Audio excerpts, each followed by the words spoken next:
नमस्कार, अग्रिस्मिता किचनमध्ये तुमचं स्वागत आहे। तर आता येणार आहे जवळ गुढीपाडवा, तर तुम्हाला सर्वांना गुढीपाडव्याच्या हार्दिक शुभेच्छा। आपण आज बनवणार आहोत साखरेची गाठी माळ किंवा साखरेची माळ। तर ती कशा पद्धतीने बनवणार आहोत, अगदी साधी सोपी पद्धत आहे। काहीही जगातील म्हणजे साधी सोपी जर रेसिपी असेल तर हीच अशी म्हटली तरी काही हरकत नाही। तर पाहूया आपण आज साखरेची माळेची रेसिपी। पण रेसिपी पाहण्याच्या अगोदर जर तुम्ही अजून माझ्या चॅनलला सबस्क्राईब केलं नसेल तर नक्की चॅनलला सबस्क्राईब करा, साईडची बेल आयकॉन दाबा, जेणेकरून तुमच्यापर्यंत नवीन नवीन रेसिपीज माझ्या पोहोचतील। चला मग पाहूया। तर आता आपल्याला पाडव्याची साखर माळ बनवायची आहे। त्यासाठी काय लागणार आहे, तर आपण मी एक पॅन घेतलेला आहे, जो आप्यांचा पॅन असतो तो घेतलेला आहे। तुमच्याकडे हा आप्यांचा पॅन नसेल तर तुम्ही वाट्यांमध्ये सुद्धा करू शकता किंवा कोणत्याही प्रकारच्या साच्यामध्ये करू शकता। तर आता आपण इथे घेतलेला आहे आप्यांचं पॅन। त्याला आपण आता म्हणजे साखर माळ बनवण्याच्या अगोदर आपण जे साखरेचं पाक बनवतो त्याच्या अगोदर ह्याची तयारी करून घ्यायची, जेणेकरून काय होईल, साखरेचा पाक केला की तो लगेच नाही तर घट्ट होतो। त्यामुळे आता आपण घरीच्या घरी कशा प्रकारे बनवणार आहोत ते पाहूया। तर इथे आता आपण पॅन तर घेतलेला आहे, जो आप्यांचा पॅन आहे त्याला, आणि त्याच्यामध्ये टाकून लावून घेणार आहोत थोडं थोडं तूप। तूप लावल्यामुळे काय होणार आहे, जे आपल्याला साखरेची माळ बनवायची आहे ती चिटकून राहणार नाही आणि काढताना जो दोरा असतो तो आपला तुटणार नाही, म्हणून आपण तूप लावून घ्यायचं आहे थोडंसं। अगदी हाताला असं लावून घेतलं तरी बास होईल।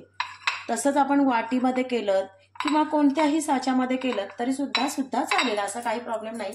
आता हा जो दोरा आहे, हा दोरा मी घेतलेला आहे, दोरा व्यवस्थित टाकून घ्यायचा आहे। इथे असं म्हणजे थोडं मध्ये मध्ये दाबून घ्यायचं, म्हणजे साखरेच्या माळीला चिटकून व्यवस्थित राहील। आता हे साखरेचे जे हे बनवणार आहे ते जवळजवळ 6 आहेत। मोठे सुद्धा तुम्ही घेऊ शकता, 6, 8, 10, तुम्हाला जितकी माळ मोठी करायची आहे त्याप्रमाणे। आपल्याला मध्ये टाकायचं नाही, कारण आपल्याला मध्ये काहीच नाही करायचं, इथेच आता करायचंय। आपण व्यवस्थित दोरा असं टाकून घेतलेला आहे। आता आपण बनवून घेऊया साखरेचं पाक। तर साखरेचं पाक करण्यासाठी काय घेणार आहोत ते पाहूया। आता आपण इथे साखरेचा पाक बनवण्यासाठी घेतलेली आहे साखर मी 1 वाटी घेतलेली आहे। या भांड्यामध्ये टाकून घ्यायचं एखाद्या पातेल्यामध्ये असं, आणि त्यामध्ये साखर बुडेल इतकंच पाणी टाकून द्यायचं आहे। आपल्याला काही जास्त पाक करायची गरज नाही। हे बघा, इथे असं साखरेचं पाणी टाकलेलं आहे, जे साखरेचं पाणी टाकल्यामुळे साखरेच्या वरती इतकं पाणी आलेलं आहे। आता आपण गॅस लावून घ्यायचा आहे। गॅसवर पातेलं ठेवलेलं आहे। आता आपण गॅस लावून घ्यायचा आहे आणि गॅस लावल्यानंतर गॅसची फ्लेम कमी करून ठेवायची आणि सारखं हलवत राहायचं आहे, असं जोपर्यंत पाक व्यवस्थित आपलं तयार होत नाही तोपर्यंत।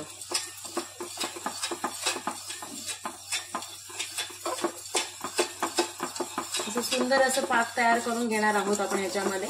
साखर जर पांढरी शुभ्र असेल किंवा असं काळपट नसेल तर आपली जी साखरेचे जे माळ तयार होते ती खूप सुंदर तयार होते। मग काळपट त्याच्यात कचरा वगैरे येत नाही, आणि जरी कचरा आला तरी आता आपण इथे जो मस्तपैकी असं पाणी उकळतो त्याच्यावरती जे येणार आहे घाण, म्हणजे वरती जी अशी कचरा वगैरे असेल तर तो वरती येतो फेसाबरोबर, तो फेस थोडासा बाहेर काढून टाकायचा आहे। सारखं असं ढवळत राहायचं, म्हणजे खाली ते लागणार नाही आणि पाक सुद्धा व्हायला तयार, पटकन व्हायला म्हणजे होईल, मदत होईल आपल्याला।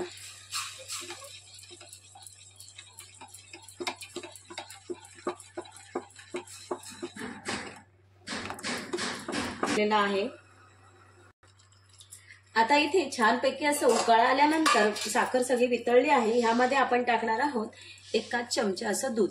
दुधाने एकदम गाठी, आपली जी गाठी असते साखरेची माळ असते ती पांढरी शुभ्र अशी व्हायला मदत होते।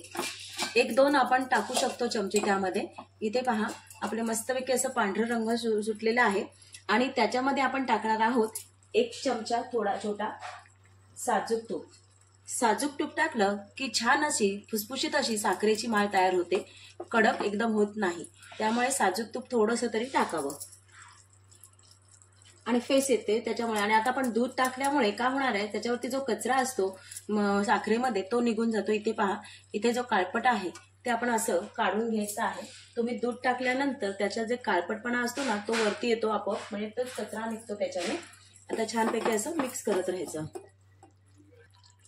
आता आपला इथे पाक तयार झाला की नाही हे कसं चेक करायचं, तर एक डिश घेतलेली आहे, डिश मध्ये थोडंसं पाणी टाकलेलं आहे आणि त्यामध्ये जो पाकातला हे असतो ते टाकून घेणार आहोत। जर ते व्यवस्थित असं गोळा व्हायला लागलं तर आपला पाक तयार झाला, पण इथे अजून गोळा होत नाहीये, म्हणजे आपला पाक तयार झालेला नाहीये, अजून थोडंसं त्याला लागेल। तर आपण त्याच्या म्हणजे अगदी 5 मिनिटांमध्ये होतोच, अजून मिक्स करत राहूया अशा प्रकारे। आता आपण परत एकदा चेक करून घेऊया की झाले की नाही आपलं हे पाक तयार। तर परत पाण्यामध्ये पाणी घेतलेलं आहे, त्या पाण्यामध्ये इथे टाकून घेते। इथे आपण पाण्यामध्ये टाकून घेतले, उघळत तर नाहीये, हे पहा हे तयार होते, असं मस्तपैकी असं तयार झालेलं आहे।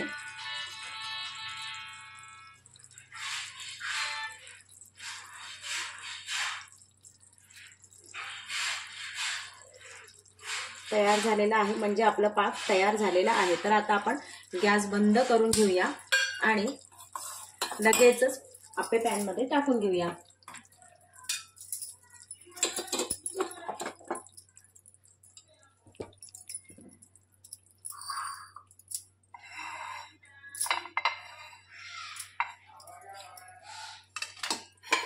इथे आप्पे पॅन ठेवलेला आहे। ह्या आप्पे पॅन मध्ये तुम्हाला जितकी साईज हवी तितक्या प्रमाणामध्ये तुम्ही यामध्ये टाकून घ्यायचं आहे।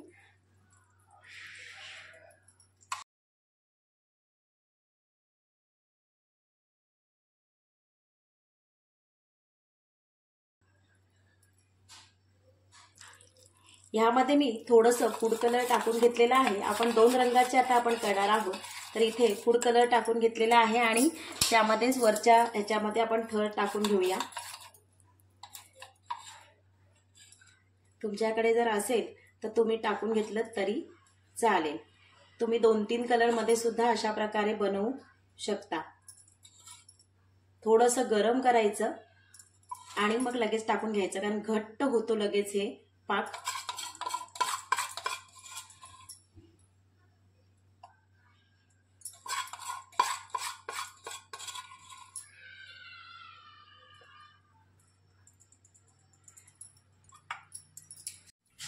आता इथे आपल्याला 10 ते 15 मिनिटं झालेले आहेत। आपण ही साखरेची माळ आहे ती सोडून घ्यायची आहे, जी गाठी म्हणतो ती सोडून घ्यायची आहे। आपण डायरेक्टली जरी दोरा ओढला तरी सुद्धा निघाली असती, पण दोरा काही वेळेला तुटू शकतो, त्यामुळे आपण दोरा न टाकता बोटाने सुद्धा किंवा फोर्कने सुद्धा काढू शकतो। पहा अशी करून घ्यायची आहे। किती छान तूप लावल्यामुळे छान अशी निघते पहा। आणि आपण वरून जो फूड कलर टाकला होता त्यामुळे कलर सुद्धा खालून किंवा वरून असे खूप छान पद्धतीने येतोय। आता इथे सगळ्या माळी अशा सोडून घेतलेल्या आहेत आपण, हे पहा।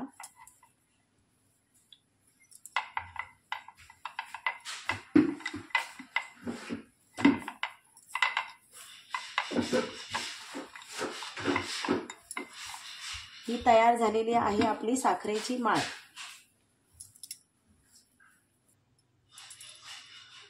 इथे पहा खूप सुंदर अशी आपली साखरेची माळ तयार झालेली आहे।